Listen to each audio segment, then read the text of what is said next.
tayo sa loob ng malaking bayan. Malawak na bakuran, mataas na pader, pinapaligiran at nakakilang mga mamaalis sa sakyan. Mga bantay na laging bulong ng bulong, wala namang kasal pero marami yan nakabarong. Makasal ng walang ay walang butas sa bubong, lagot ko dyan na hindi kilala ang tutungan.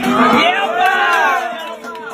Nainipas ko sa lamesa ay maya mo sarap siguro matirahin sa bahay na ganyan. Sabi pa nila yan mo rin matatag ng tao na nagmamay-ari ng isang bukan na kung may pagkakataoy pinag-aagawan kaya naman hindi niya pinag-aagawalan. Kung makikita ko lamang siya ay ang ikaw kayo po na nakaupo, kayo po na nakaupo, kayo namang tumayo, tumayo, tumayo, tumayo, tumayo.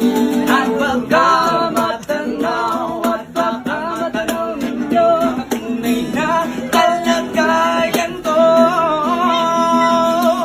Walang galang na po sa taong nakaupo. Alam nyo bang pagtakal ng bigas namin na ikuno ang dating ng bahay namin ay pinatapit ng bunero. Sa gabi niya sobrang init, nagamuligaw ng gero na di kaya ang pilino pang ilagay sa ilong. Itinapulong tubig sa lumanta, kuling-uling-uling. Gamit lang ang panggatong na inanon sa estero. Nagsisilbing kusina, so magayaming baliwag ang akin.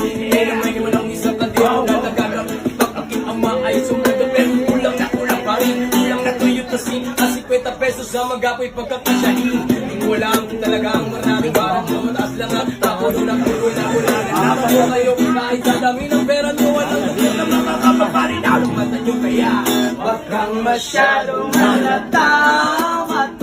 Bato sa langit ang matama ay pagmadali.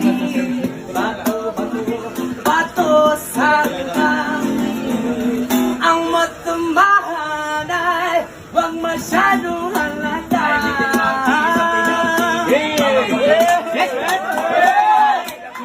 Nakatago na kayo, kayo muna ka o subukan yung tumayo. I wanna be a